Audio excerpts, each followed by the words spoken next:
But what I'm going to do is I'm going to go ahead and come in here and cut some more of that sole out there, because it's right now it's perfectly flat.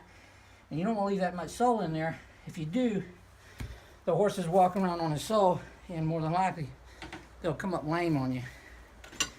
If you look at a horse, if you could get a hold of a horse out in nature and look at his hooves, they'll be concaved. By nature, when they're out there running around on different terrain, they can do that. They won't be flat. So what we're doing is just trying to imitate nature as close as we can. When a horse is standing in their stall a lot or out in the pen and not running a bunch of miles every day, well, their nature's not going to be able to keep the hooves up like it needs to. So then it's up to us to do it. All right, well, here's my hoof knife.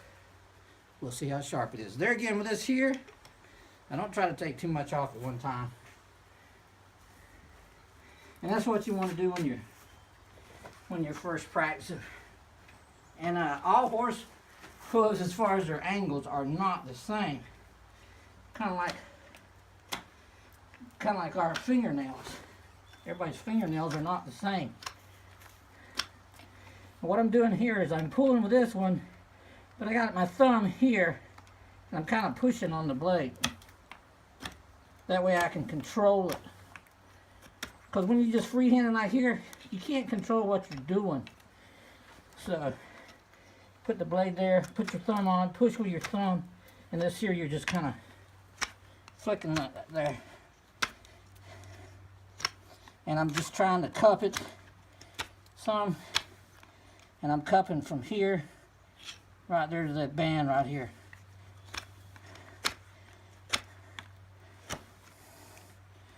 There again, don't try to dig out too much, too quick. You don't want to cut them into the quick, which you can.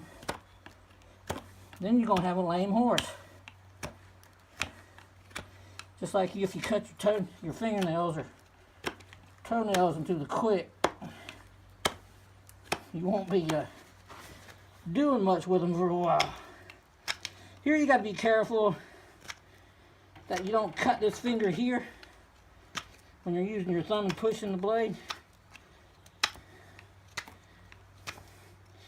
You see that black spot right there? It's okay, but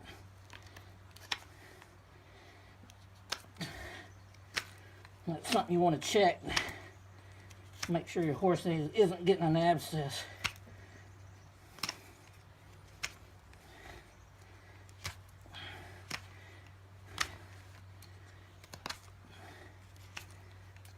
I can almost get all that out.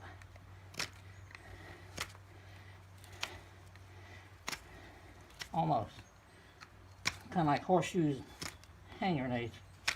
Almost.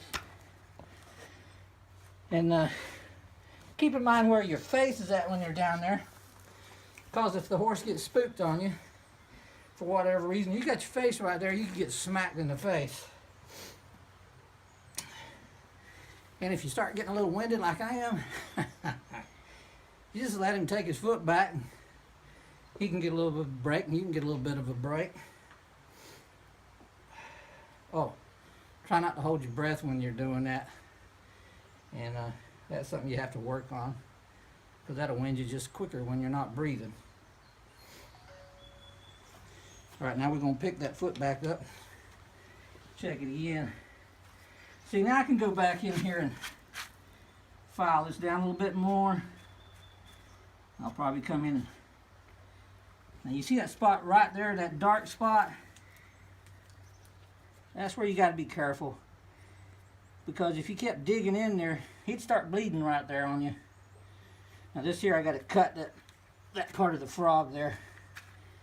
I try not to cut no more of the frog than I absolutely have to, because that's their pump. That's what pumps blood up their leg to the heart.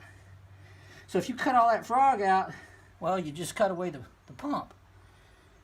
So there again, I just trimmed up where it's like this here's that's got to come off of there, but frog don't look too bad.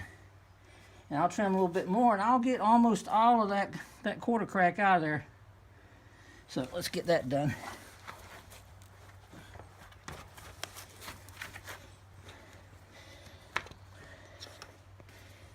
There you go. Now I'll just kind of brace on my leg right here where I can steady this.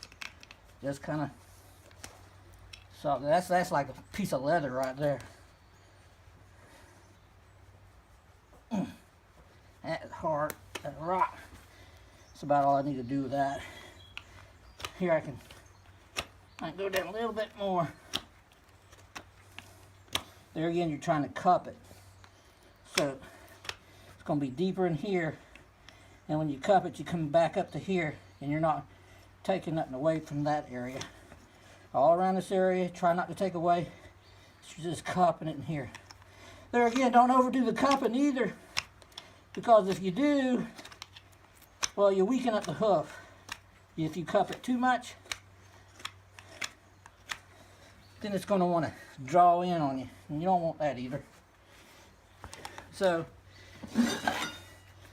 you're better off to veer on the safe side.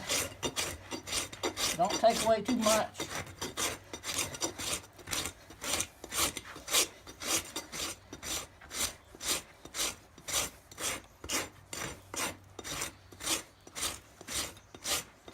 All right, now take it and look back down it again. Get him to relax.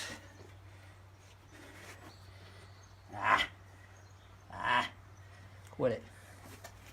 There you go. Now that's looking pretty good. I'm looking right down it, and this side's not looking higher than that side. Angle looks good.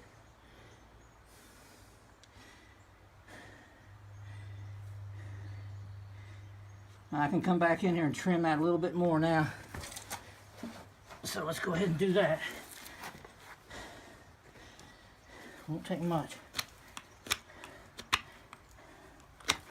Right here is where we're starting to get some separation, which that ain't good, but you don't really want to try to dig that out.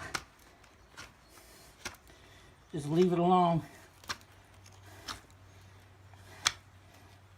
Get him up on a decent trimming schedule, you'll be able to get that out of there. But you ain't gonna get it all in one whack, not today. Okay, now I'm gonna get my stand over there, put his hoof on there, and we'll get to work on that part. So let me grab the stand.